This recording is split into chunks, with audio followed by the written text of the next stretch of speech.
በየጊዜው በዓለም ዙሪያ እንዲሁም በኢትዮጵያ ውስጥ የተለያዩ የሪሞት ስራ እድሎች ይወጣሉና እናንተም ደግሞ ለነዛ እድሎች አፕላይ እንደምታደርጉ እርግጠኛ ነኝ። ነገር ግን አፕላይ አድርጋችሁ የፈለጋችሁትን ያክል ውጤት እያገኛችሁበት አይደለም። ስራዎቹ ቢኖሩ እንኳን እናንተ ከቤት ሆኖ መስራት ቻሌንጅ እየሆነባችሁ ትገኛላችሁ። ይሄ የሚሆንበት ዋነኛ ምክንያት የሪሞት ስራ ሲባል ከትራዲሽናል ቢሮ ሄዶ ከመስራት ፈጽሞ የሆነ የተለየ ዝግጅትና የተለየ ክህሎት ስለሚጠይቅ ነውና አብዛኞቻችን የምናስበው ኢንተርኔትና ስልክ ካለን የሪሞት ስራ መስራት የምንችል ይመስለናል። ነገር ግን እውነታው ከዚህ የራቀ ነው። የሪሞት ስራ ለመስራት የቴክኖሎጂ ዝግጅት ብቻ በቂ አይደለም። የእናንተ ፐርሰናል ዲሲፕሊናችሁና ስራ ላይ ያላችሁ ኦርጋናይዜሽን በጣም ወሳኝነት አላቸውና በዚህ ቪዲዮ ላይ ደግሞ በሪሞት ስራ ላይ ስኬታማ ለመሆን የሚያግዛችሁን መሰረታዊ የሆኑት ነገሮችን ስቴፕ ባይ ስቴፕ እነግራችኋለሁ።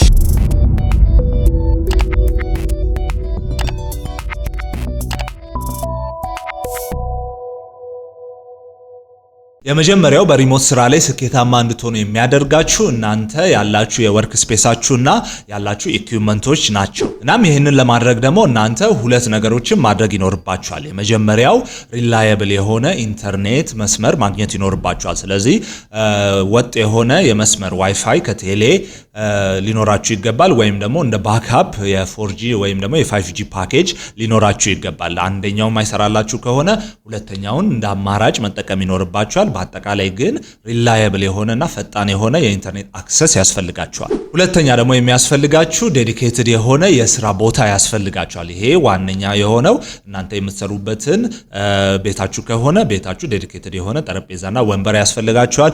አሁን ላይ ደግሞ እየተለመዱ ያሉ እንደዚህ ወርክ ሼርድ የሆኑ ወርክ ስፔሶች እየተለመዱ መጥተዋል። በተለይ ደግሞ አዲስ አበባና ዋና ከተሞች ላይ ከሆናችሁ እንደዚህ ሼርድ የሆኑ ወርክ ስፔሶች ስለመጡ እነሱን ልትጠቀሙ ትችላላችሁ። ዋና ማተር የሚያደርገው ስራ ሲባል ወይም የሪሞት ሲባል እናንተ ስፔሲፊክ የሆነ የለያችሁት ቦታ ሊኖራችሁ ይገባል። ሁለተኛው ደግሞ ሪሞት ስራ ላይ ስኬታማ እንድትሆኑ የሚያደርጋችሁ የእናንተ የታይም ማኔጅመንት ስኪላችሁና የዕለት ተዕለት ልምምዳችሁ ነው። ስለዚህ የሪሞት ስራ ሲባል ብዙ ጊዜ እናንተ እንደ ትራዲሽናል ቢሮ ስራ ላይ የሚቆጣጠራችሁ አለቃ የለም። በየጊዜው እየመጣ ምን ላይ ደረሳችሁ የሚል ተቆጣጣሪ አካል የላችሁም። ስለዚህ እናንተ የራሳችሁ ሰልፍ ዲሲፕሊን ነው በሪሞት ስራ ላይ ውጤታማ እንድትሆኑ የሚያደርጋችሁ።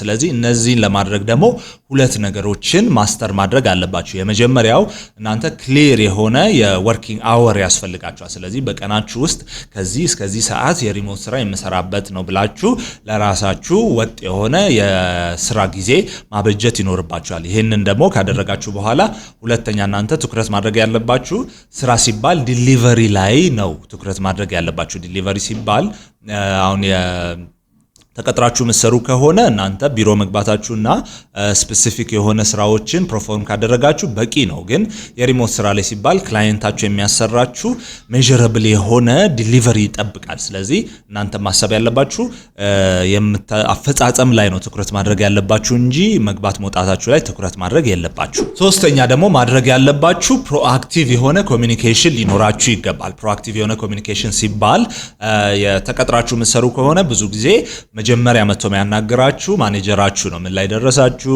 ሪፖርት አቅርቡልኝ፣ ስራው እንዴት እየሄደ ነው ብሎ የሚጠይቃችሁ ማኔጀሩ ራሱ ነው እና እናንተ ለዛ ምላሽ ነው የምትሰጡት።